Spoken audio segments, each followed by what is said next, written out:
Storytime για το πώς μας ακολούθησε εμένα και την κολλητή μου ένας άντρας μέρα μεσημέρι στο κέντρο της Αθήνας.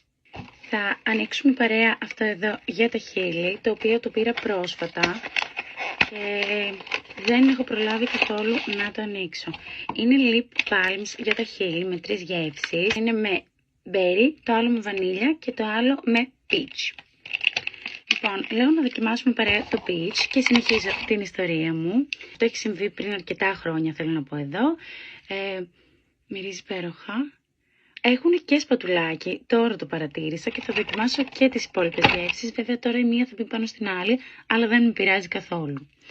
Είμαστε λοιπόν στο κέντρο της Αθήνας με την κολλητή μου, έχουμε κάνει μόλις τα ψώνια μας και φεύγουμε για το σπίτι. Έτσι όπως φεύγουμε λοιπόν, πάμε στο μετρό Μοναστηράκι. Αυτό έχει πιο παχύρευστη σύσταση. Αυτό μου αρέσει πιο πολύ. Και όπως κατευθυνόμαστε στο μετρό προς το Μοναστηράκι, μπαίνουμε κάτω στις αποβάθρες και ενώ καθόμαστε αρκετή ώρα και περιμένουμε το τρένο, παρατηρούμε ότι ένας άνδρας μας κοιτάει πάρα πολύ επίμονα. Εμένα συγκεκριμένα, εκεί μαζί με την κολλητή μου, τον κοιτάμε, μας κοιτάει. Καταλαβαίνουμε ότι κάτι συμβαίνει έτσι λίγο περίεργο, τα vibes ήταν κάπως περίεργα. Μετά πολλά έρχεται το τρένο μας και έτσι μπαίνουμε μέσα. Μπαίνουμε λοιπόν στο τρένο και παρατηρούμε ότι ο συγκεκριμένος άνθρωπος από εκεί μακριά που περίμενε να μπει στο δικό του βαγόνι είχε περπατήσει μέσα στον μπούγιο γιατί είχε και αρκετό κόσμο και είχε έρθει να μπει μέσα στο δικό μας το βαγόνι ενώ θα έμπαινε σε ένα άλλο πριν μας δει. Παρατηρούμε, αρχίζουμε έτσι λίγο να πανικοβαλόμαστε, μπορώ να πω. Ήταν και λίγο serious, αλλά λέμε εντάξει, είμαστε μες στον κόσμο, σιγά μην μας κάνει κάτι. Είπαμε ok, θα μείνουμε λίγο μακριά του και νομίζω πως θα είμαστε safe. Το συγκεκριμένο βαγόνι είχε πάρα πολύ κόσμο. Ακά δηλαδή χωρούσαμε, ήμασταν όλοι, κατάλαβες, πολύ στριμωγμένοι. Και ο συγκεκριμένος με παρατηρούσε από μακριά, είχε πραγματικά καρφώσει τα μάτια του πάνω μου. Το ένιωθα, το έβλεπα, βέβαια δεν μπορούσα να κάνω και τίποτα. Και έτσι λέω στην κολλητή μου, θα γυρίσω πλάτη και δεν θα με βλέπει, δεν θα το βλέπω, end of the story. Έλα όμως που μετά από λίγα δευτερόλεπτα η κολλητή μου γυρνάει και μου λέει, έρχεται προς το μέρος μας. Τι να σου πω, blackout. Εκείνη τη στιγμή δεν ήξερα τι να κάνω. Πρώτον απ' όλα γιατί είμαστε μέσα σε ένα βαγόνι. Δεύτερον, γιατί δεν ήξερα πραγματικά τις προθέσεις του συγκεκριμένου ανθρώπου. Και τρίτον, γιατί όλο αυτό μου φαινόταν σουρεάλ. Δηλαδή λέω, δεν παίζει. Έρχεται λοιπόν ο συγκεκριμένος προς το μέρος μου και μου λέει, μπορώ να σου πω λίγο. Την ώρα δηλαδή γυρνάω, τον βλέπω, λέω, όχι, σας παρακαλώ, αφήστε με. Γιατί τώρα θα πείτε εκεί περισσότερο ότι μπορεί να ήθελε απλά να σου μιλήσει. Ο συγκεκριμένος είχε και μία εμφάνιση κάπως του τρελού, θα πω εγώ. Κουβαλούσε έτσι πάρα πολλά βιβλία. Είχε ένα backpack, πάρα πολύ μικρό στο μέγεθός του. Ήταν τεράστιος, με σγουρά μαλλιά πεταμένα όλο στο πρόσωπό του. Και φαινότανε δηλαδή το μάτι του τρελού. Δεν ξέρω πώς να το εξηγήσω, αλλά έχεις καταλάβει. Τον αποφεύγω, προσπαθώ και βάζω κόσμο μπροστά μου, φεύγω, κάνω βόλτες κυριολεκτικά μέσα στο βαγόνι, γίνεται όλο αυτό. Κανένας εννοείται δεν με βοηθάει. Και έτσι έρχεται η στιγμή που ανοίγουν οι πόρτες και φτάνουμε επιτέλους να κατέβουμε από αυτό το κολοβαγόνι. Κατεβαίνουμε λοιπόν από το βαγόνι και αρχίζει ο συγκεκριμένος να φωνάζει. Έλα εδώ να σου πω, μη μου το παίζει μουσουλμάνα. Λοιπόν, αυτές ήταν ακριβώς οι λέξεις του. Μη μου το παίζει μουσουλμάνα. Δεν μπορούσαμε να καταλάβουμε τι συμβαίνει και αν μιλάει όντως σε μένα. Μέχρι που ξεκινήσαμε να τρέχουμε. Και ξεκίνησε και ο ίδιος να τρέχει. Και τρέχαμε εμείς μπροστά, έτρεχε αυτός πίσω, υπήρχε ένα κυνηγητό. Χωρίς λόγο όλο αυτό, πραγματικά. Δεν ξέρω για ποιο λόγο του κέντρισα το ενδιαφέρον. Και όμως το έκανα. Δηλαδή, η κολλητή μου είχε μείνει πίσω, το θυμάμαι ξεκάθαρα σαν τώρα. Εγώ έτρεχα μπροστά, έτρεχα πιο γρήγορα και η κολλητή μου είχε μείνει αρκετά πιο πίσω. Και αφού τελείωσε το story, γυρνάει και μου λέει, νιώθω ότι από στιγμή στη στιγμή θα νιώσω ένα χέρι εδώ, να με γραβώνει. Δηλαδή ήταν πάρα πολύ τρομακτικό όλο αυτό. Δεν ξέρω αν καταλαβαίνεις το τι συνέβαινε. Βέβαια τότε ήμασταν και μικρές. Δεν μπορούσαμε καλά να καταλάβουμε τι είναι αυτό που συμβαίνει αυτή τη στιγμή και πόσο σοβαρό είναι. Και ξέρεις, μια χαραμάδα τέλος πάντων, μπορούσε να μπει εκεί πέρα και να κρυφτείς λίγο στο σταθμό. Και της λέω, θα μπούμε εδώ να κρυφτούμε και θα κατέβει και δεν θα μας δει. Και μου λέει όχι, όχι, δεν γίνεται να κρυφτούμε εδώ, άμα έρθει και μας δει θα μπει και αυτός εκεί μαζί μας και μπορεί να μας κάνει το οτιδήποτε, γιατί δεν μας βλέπει κανένας, δεν έχει κάμερες. Είχε απόλυτο δίκιο. Εγώ εκείνη τη στιγμή πραγματικά πάνω στο άγχος μου ήθελα απλά να κρυφτώ, να φύγω. Δεν ξέρω. Τέλος πάντων, κατεβαίνουμε, κοιτάμε όλη την ώρα πίσω μας να δούμε αν βρίσκεται πίσω μας ο συγκεκριμένος άνθρωπος. Δεν βρισκόταν πίσω μας και λέμε μας έχασε. Τέλειο. Και έτσι όπως κατεβαίνουμε, στεκόμαστε και οι δύο έτσι δίπλα από τον κόσμο και κοιτάμε όλη την ώρα προς τα εκεί να δούμε αν θα τον δούμε και μάντεψε. Τον βλέπουμε. Τον βλέπουμε να έρχεται και τι κάνει. Δηλαδή εκεί καταλαβαίνεις ότι αυτός ο άνθρωπος είχε κάτι πονηρό στο μυαλό του και δεν ήταν εντάξει. Δηλαδή δεν ήθελε απλά να μου μιλήσει που κάποιος μπορεί να σκεφτεί. Ενώ έτρεχε πάρα πολύ μανιωδώς πίσω μας πριν περίπου πραγματικά 1 λεπτό, εμφανίζεται με το βιβλίο στο χέρι, ανενόχλητος, πάρα πολύ ήρεμος και έτσι χασεύοντας τριγύρω, πάρα πολύ χαλαρός. Και εμείς πραγματικά με το που τον βλέπουμε, μας πιάνει ένας πανικός και βλέπουμε έναν άντρα δίπλα μας εκείνη τη στιγμή που ήταν με κουστούμι και του λέμε σας παρακαλώ πολύ, βοηθήστε μας, ο συγκεκριμένος άνθρωπος μας κυνηγάει. Αυτός ξεκίνησε να μιλάει και να μου λέει έλα εδώ να σου πω, έλα εδώ να σου πω, μη μου φεύγεις, μη μου φεύγεις. Τέλος πάντων, με αυτά που έλεγε, ένας άνθρωπος που δεν μας ήξερε θα μπορούσε να καταλάβει ότι τον γνωρίζουμε, μας γνωρίζει και ότι, ξέρεις, it's okay, τίποτα δεν πάει λάθος. Με αυτά που έλεγε, έτσι, ήταν πάρα πολύ στοχευμένα αυτά που έλεγε. Γυρνάμε και λέμε λοιπόν σε αυτόν τον άνθρωπο ότι δεν τον ξέρουμε τον συγκεκριμένο, σας παρακαλώ πολύ, βοηθήστε μας, κάντε κάτι, γιατί είμαστε τελείως μόνες και αβοήθητες. Ο συγκεκριμένος άνθρωπος εκείνη τη στιγμή ταράχτηκε για εκείνος εννοείται, μας λέει καθίστε εδώ μαζί μου, θα σας βοηθήσω εγώ, τι έχει συμβεί πείτε μου. Εξηγούμε εμείς όλη την ιστορία έτσι πάρα πολύ γρήγορα και την ώρα που μιλάμε στο συγκεκριμένο άνθρωπο έρχεται προς το μέρος μου κανονικά, έτσι, με περίσσιο θράσος. Έρχεται στο μέρος μου και μου λέει θέλω να σου πω, έλα εδώ να σου πω, μη μου φεύγεις. Έτσι με υφάκι. Και μπαίνει μπροστά ο συγκεκριμένος άνθρωπος και του λέει ποιο είναι το πρόβλημά σας κύριέ μου, τι θέλετε να πείτε στα κορίτσια, είμαι ο δικηγόρος τους, ό,τι θέλετε να το πείτε θα το πείτε σε μένα. Και ξεκινάνε να φωνάζουν και σηκώνουν χέρια ένας στον άλλον τύπου να τον σπρώξει, εμείς να τσιρίζουμε, να είμαστε από πίσω. Μια παράνοια, αλήθεια σας λέω, μια παράνοια. Εν τέλει ο συγκεκριμένος άνθρωπος φεύγει τελείως, δηλαδή δεν ήταν καν ο προορισμός του αυτό το συγκεκριμένο μέρος που ήταν, κατάλαβες. Φεύγει, λέμε στον άνθρωπο 1000 ευχαριστώ πραγματικά που μας βοήθησες, μας έσωσες τη ζωή, γιατί κυριολεκτικά δεν γνωρίζαμε το τι θα μπορούσε να μας κάνει ο συγκεκριμένος άνθρωπος και μας έδωσε την κάρτα του, εννοείται πως την πήραμε, γιατί ποτέ δεν ξέρεις, 2 κορίτσια μόνες στην Αθήνα. Η ιστορία δεν θα την ξεχάσω ποτέ στη ζωή μου, ήταν άκρος τραυματική και τρομακτική και ελπίζω πραγματικά να μην συμβεί ποτέ σε κανέναν από εσάς. Since it's October and spooky season, I thought I'd share my own real-life scary story that happened to me. So, for those of you who don't know, I've been working in the banking industry for more than 3 years now. And during my first year there, I met this older man. He was the same ethnicity as me. So I used to call him Uncle, right? Because he was in his early 70s. So he kind of reminded me of like a father or an uncle. Anyway, this uncle comes in regularly. I end up always helping him. Eventually, he gets my number because he lets me know that I could apply for a government job, that he could help me because he used to be in the government. So he was like, you shouldn't be working here. You should be working for the government. So I was like, okay, I'll give it a shot.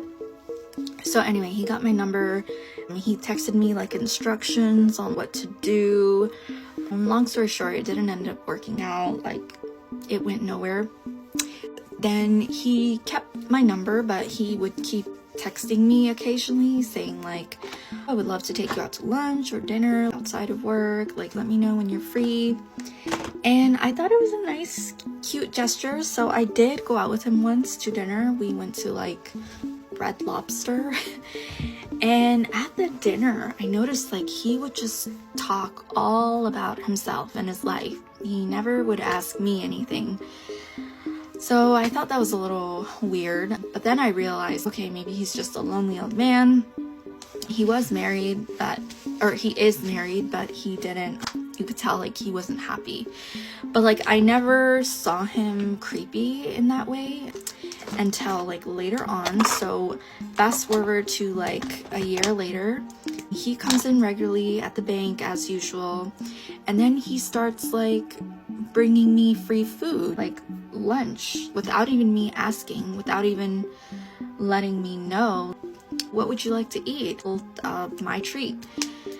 So I never expected him to do all this, but he would bring me food. And on holidays, he would also like give me a card. Like he would meet me outside the parking lot at my job, and he'd be like, I have something for you.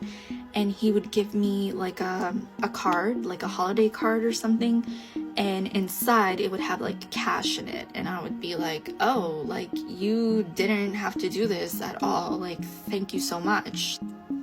I wasn't supposed to take cash from a customer, but since we were outside of work, I thought it was okay. But no, it was not okay. So fast forward to a year later, this was like around the time I started dating someone, a guy that I met at work. So I was dating him for a couple months, and I would tell him stuff like, there's this creepy uncle who likes to bring me food and stuff. He would say stuff like, you know, you need to be careful because like he could be crazy, he could be dangerous. And I would be like, no, he's just like a sweet old man who's just kind of lonely. He sees me as a daughter. I call him uncle. And he's like, no, this just doesn't sound right. You need to tell him like to stop. And I would be like, you're just overreacting. Fast forward to my birthday, uncle texts me to meet him outside after work in the parking lot. And I go, and it ends up being a very creepy encounter because he kind of like corners, like he parks right next to my car and he blocks my doorway because he has his like car door open, which is blocking my driver's side door. So like he tells me to get in as I'm walking towards my car. Mind you, I'm walking out with my boss, my two bosses. They see everything that happens next. Uncle tells me to get in his car. I'm like, no, I can't. And then he's like, just for a little bit. So I have no choice because he's like blocking my doorway. So I slowly, reluctantly get into the passenger seat. You know that trend on TikTok where it's like me as your trip sitter and they're just saying like the scariest stuff? Somebody really actually did that to me one time. We were both under the influence on a little trip, and he said something so scary to me that it warped my mind. Now, I have to give some background on my relationship with this person in order for you to fully understand how much this messed me up. So this was a situationship, okay? Let's call this guy Kyle. Kyle was an absolute narcissist, but I didn't know what that was yet. So I didn't know what the was happening to me. It was that very canon event situationship where he would lead me on and then he would break up with me, back and forth, and this went on for like a year. I was totally infatuated with him because he would make me think that we were starting a relationship, we're in the honeymoon phase, and then he would cut it off. He would literally gaze into my eyes and tell me that I was the one for him, he was in love with me, and he wanted to one day marry me. And then like 12 hours later, he would break up with me and tell me that he wasn't actually ready for this. He made me feel crazy.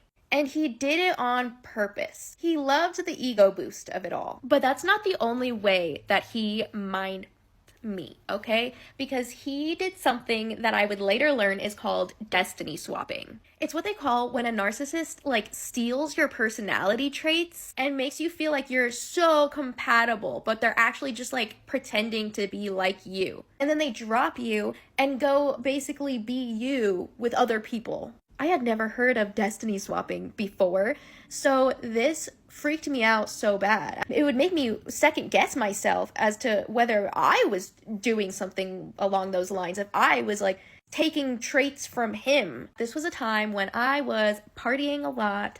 I was a raver. I was under the influence a lot in a lot of different ways. Not anything crazy. I still worked and paid my bills and all of that, but there was a lot of chemicals going on in my brain, okay? This was also a time where I lived alone, so emotions were just very high in general. So a lot of this might sound really weird and crazy, but I was young and crazy. So I'm normal now though.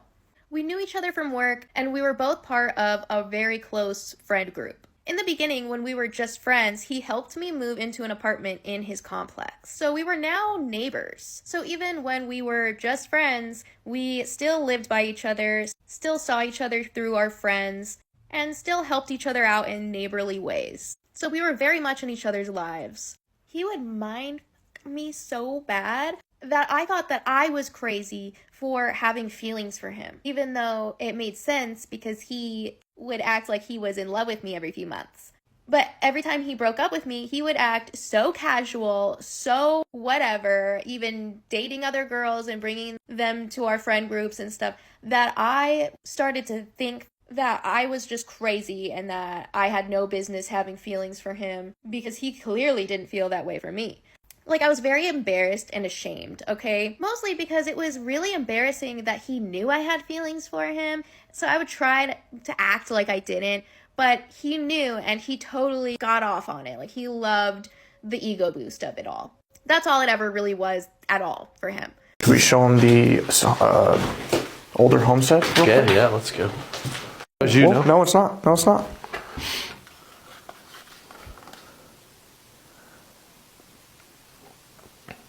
Was that you? Yeah, that's on either side.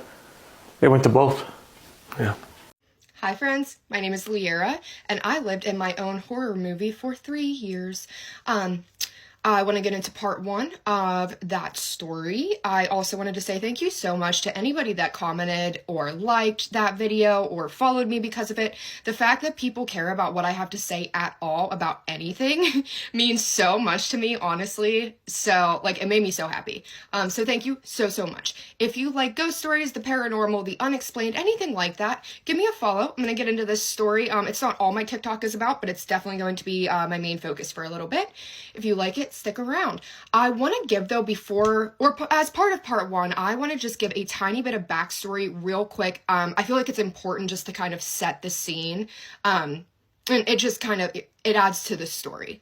So, and then I'm going to start with kind of like the small things, the red flags that were missed, the small things, and then how they progressed into the big things. The big things, like I said, I'm going to kind of do like story times with those for sure as well.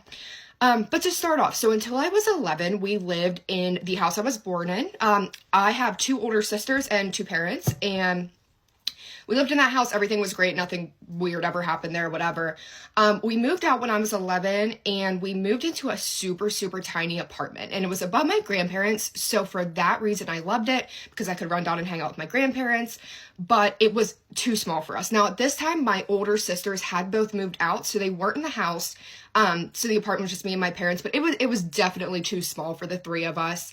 So once the lease was up, we needed to leave. Now this was like 2006 or 7, I think 2007. Money was tight. The recession was about to pop up. So we needed something really fast. And lo and behold, we find this huge house that is dirt cheap to rent per month. First missed red flag. Why was it so cheap? Didn't really need any repairs. It was a nice house. I mean, it was weird. Now, here's the biggest thing about that house is it is a church parsonage. I'm going to make a video too. I want to show you guys pictures, and I also want to go down to the house. You guys want to hear a scary story? It reminds me a lot of Insidious, but it's real. One time when I was babysitting these 2 girls, talked about them in a video before this. We were going to call the older one Luna and the younger one Aura. That's what I called them last time. I was babysitting, and the older one had an imaginary friend that she called Pete. I would always sense weird energy in this house. Disturbing, dark, like not good, friendly Casper the Ghost. And then one time, the oldest Luna at the time was, I want to say she was 3 or 4. And the baby, Aura, was like 6 months old. And I had put Aura down for bed. Put her in her little swaddle, got her all set up. She was snug as a bug, cute, perfect sleeping. And me and Luna we're out in the living room because I was like, okay, we can play one game together like before you go to sleep because Aura obviously went to bed a little bit earlier. Then we pulled out like Candyland, some board game, which obviously she doesn't know how to play the ins and outs and the rules because she's 3. But when we were playing, she had another little character and it was Pete's, right? And every time, I swear to God, I would look away, I'd look back and it would move and she'd be like, oh, Pete moved it. And I'm like, okay, Luna, like you obviously moved it, you know? Like she's 3 and I know she's just like, you know, she doesn't know how to play the game. Now I know it was literally this dark spirit that was moving it, but stay with me. I'm like, okay, Luna, sure. And then out of nowhere, we're playing and the TV was on in the background, excuse me. And Luna goes, I love this song. And I'm like listening. I'm like, what song, baby? Like, I don't hear any music. And she said, oh, the song that Pete is singing to me. She said, it's a song that my daddy plays on his guitar because their dad played guitar, I guess. Like, I'd always see the guitar. Sometimes it'd be in the living room or sometimes it'd be in the parents' room. Like, when I'd go in there to grab stuff for the kids, it was just, like, always propped against a wall. And I was like, oh, that's nice. Like, remember what we said about Pete? Because I told her I didn't want her talking to Pete because, again, this felt like a dark energy. And it sucked because every time I was there, I felt like he was sitting in between me and her. Like, he was always, the spirit, Pete, was always hovering. It would never go away. So anyways, I'm like, what song? Blah, blah. And she's like, I'm trying to get her to describe to me again. She's 3. She doesn't really know how to describe it. And she says, no, Pete said he'll play for you. And I said, no, that's okay. Like, want anything to do with it? She said, no, he'll play for you. Just hold on. So I ignore it and we start playing this game again. Just moving little pieces across the board. And all of a sudden I hear the strum of a guitar. Just a solo strum, like an off chord.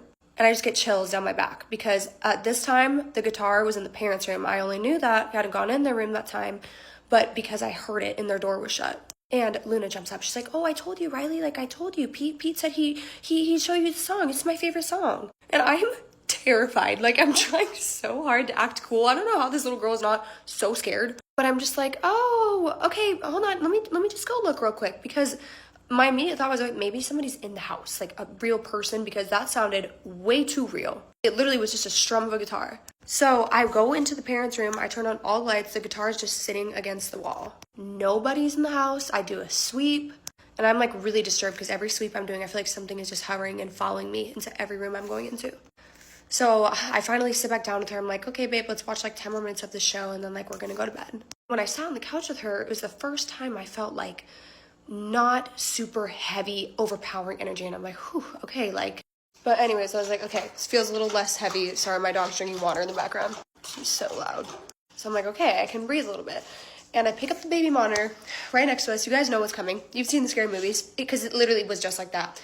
Pick up the baby monitor to check on Aura and I literally gag when I think about this because it was so terrifying. I see a hand, right next to the baby. She's sleeping, she's swaddling, and it's a creepy hand where the nails are like this long and it's just this black shadowy hand just right next to her. And again, this is the first time I said I felt relieved, like I wasn't being followed. It's because it went in the other room. I freak out. I literally sprinted, ran, busted into Aura's room, woke her up because I came in the door so hot. She was crying and just felt that energy in that room was disgusting. I pick her up, I bring her back out to the living room. I'm like trying to explain to the parents when they come home, like they're gonna think I'm insane of why their kids are still awake. And I'm sitting on the couch with the baby and with Luna, and I forgot to turn off the baby monitor. And I literally hear just disembodied voices coming from the baby monitor. Terrifying, out of nowhere, loud. And I literally just shut the baby monitor off. And the baby ended up falling back asleep in my arms. Luna ended up falling back asleep, and she like fell asleep on me, like her little head was on my shoulder. When the parents came home, I was like, sorry, they're just like so sweet, and they just wanted to sleep out here with me. Because I tried again to, like, I've explained this in the other video, but I tried to kind of bring it up to them before, how like something I thought was going on in their house paranormal, and they looked at me like I was fucking insane. So I knew I wasn't getting anywhere with that. But that was also one of the terrifying times I experienced babysitting for those kids. She thought her house was haunted, but the truth was way scarier. A woman kept noticing weird things in her home: food missing, lights on, doors open. She thought she was just losing her mind or that her house was haunted. But one night she heard footsteps in the ceiling. Real slow, heavy footsteps. When police arrived and opened the attic door, they found a man living up there, not for days, but months. He had blankets, food wrappers, and even a journal describing the woman's daily schedule. When she slept, when she showered, everything. He's been climbing down when she wasn't home, wandering around, eating her food, and sometimes standing over her while she slept. The woman wasn't dealing with a ghost. She was dealing with a stalker living inches above her head. What the fuck was that? Bro! What's going on around you? I don't know. I'm frozen. I am frozen. Did the window Sean. break? Let's read some more scary stories that were sent to us. These are both from the same person. There's a part 1 and a part 2, and these stories come all the way from Italy. This didn't happen directly to me, but to my father. Years ago, he was working in southern Italy with his company, and he and his colleagues lived in a 2-story house in the countryside. My newborn brother was also there. They lived on the first floor, and an elderly woman lived on the second. The house was in the middle of nowhere, on a long, smooth road. One afternoon, they were playing cards in the living room while my brother was sleeping in his crib in the bedroom. They were sitting at the table in front of a French window with the shutters down that led to the balcony. At a certain point, they heard someone knocking on the shutters. But when one of my father's colleagues went to check, there was no one there. At first, they thought it was a prank by some kid, but it was totally impossible for him to have managed to escape without being seen. Shortly after, it happened again, and my father's colleague goes back to check again, and no one is there. At this point, he decides to stand behind the French window so that if they knocked again, he would frame the culprit. But when it happens again, no one is there. At this point, they're all quite confused by the situation and can't come up with a rational explanation. Then, my father looked toward the center of the room where there was a drying rack with some laundry hanging, and he noticed that my brother's bib was moving.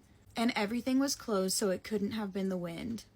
My father immediately thinks of my brother, and when he runs into the bedroom to check on him, he discovers that he was choking on vomit. My father straightened him up, and he immediately recovered. But he was sure that whatever was knocking on the window was trying to warn him that his little one wasn't well. That one is crazy, and whatever that was definitely trying to warn the dad that the baby was not okay. That is crazy. Okay, part 2. My father has been connected to these kinds of events, more precisely to this entity. In fact, I believe it's some kind of guardian or spirit, but I'm certain it's not an angel. What happened to me dates back to 2 years ago. One night, I woke up with very strong stomach cramps, something that happens to me often because of my period, so I decided to take some painkiller and go to the couch to watch TV. When the medicine started working, I began to drift off and laid down to try to get some sleep. I had the blanket pulled up to the middle of my back. While I was in a half-sleep state, I felt someone stroking my cheek, and right after that, it was as if something were pulling the blanket over me.